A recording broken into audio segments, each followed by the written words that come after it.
Oke, bertemu lagi dalam mata kuliah kita kewarganegaraan. Pada hari ini saya akan menjelaskan mengenai hak dan kewajiban warga negara. Menurut Kailan dan Zubaidi, warga negara adalah rakyat yang menetap di suatu wilayah dan rakyat tertentu dalam hubungan dengan negara. Menurut A.S. Hikam, warga negara merupakan terjemahan dari citizenship atau anggota dari sebuah komunitas yang membentuk negara itu sendiri. Kemudian menurut Kurniatmanto mengumumkan bahwa warga negara dan anggota negara, di mana sebagai anggota negara mempunyai kedudukan yang khusus terhadap negaranya. Ia mempunyai hubungan hak dan kewajiban yang bersifat timbal balik terhadap negaranya. Pada Undang-Undang Nomor 12 Tahun 2006, warga negara adalah warga suatu negara yang ditetapkan berdasarkan peraturan perundang-undangan.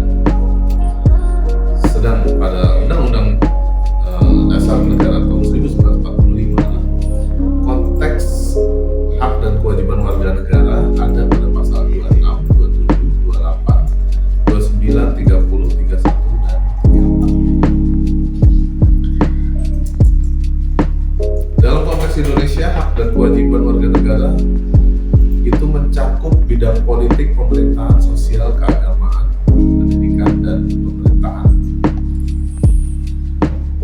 Kemudian, bagaimana sih syarat memperoleh kewarganegaraan Indonesia? Pertama, karena kelahiran, pastinya bisa dibuktikan dengan adanya akte kelahiran. Kedua, karena pengangkatan, adanya kutipan pernyataan sah catatan pengangkatan anak asing. Kemudian karena dikabulkannya permohonan, yaitu ada petikan keputusan presiden tentang permohonan menjadi warga negara Indonesia. Kemudian karena pewarganegaraan, yaitu ada petikan keputusan presiden tentang pewarganegaraan yang diberikan setelah pemohon mengangkat sumpah dan janji setia. Kemudian adanya perkawinan. Kemudian karena turut ayah atau ibu. Lalu adanya surat pernyataan, adanya surat edaran menteri tentang memperoleh atau kehilangan kewarganegaraan RI dengan pernyataan. Asas-asas kewarganegaraan. Kita mengenal ada 4 asas kewarganegaraan.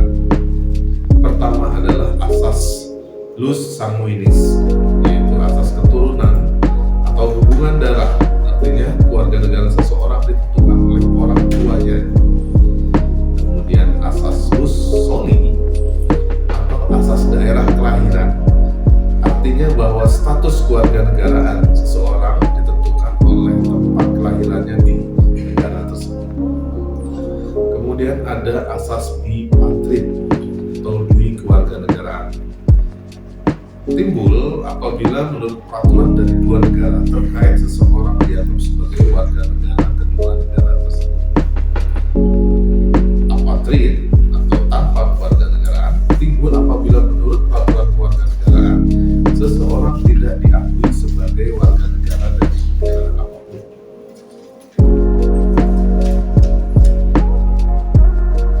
Kemudian kita juga mengenal yang namanya pendidikan pendahuluan bela negara. Ya. Apa itu pendidikan pendahuluan bela negara?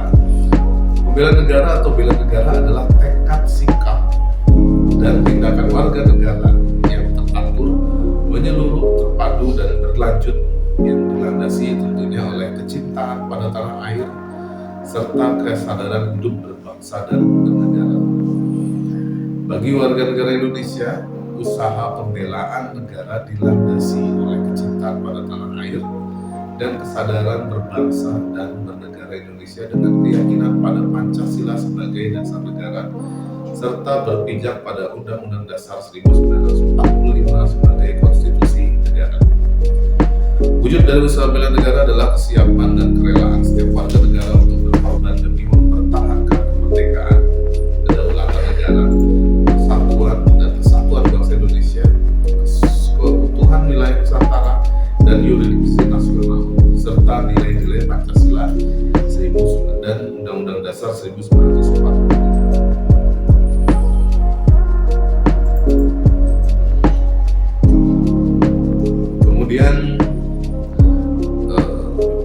maksud dan tujuan untuk apa sih pendidikan pendahuluan bela negara, ya. Dasar pemikiran yang dijadikan bahan motivasi setiap warga negara untuk ikut serta membela negara Indonesia, terutama dari pengalaman sejarah perjuangan RI tentunya. Kedudukan wilayah geografis Nusantara yang strategis, keadaan penduduk demografis yang besar, kemudian kekayaan sumber daya alam, perkembangan dan kemajuan iptek di bidang persenjataan, lalu kemungkinan timbulnya bencana perang. Oke, untuk pertemuan hari ini demikian.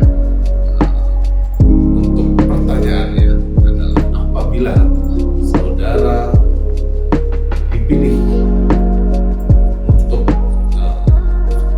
misalnya ternyata Indonesia dalam kondisi perang dan Anda dipilih sebagai wajib militer, gitu ya, terpilih untuk harus maju ke medan perang, apapun profesi Anda, apa pendapat Anda?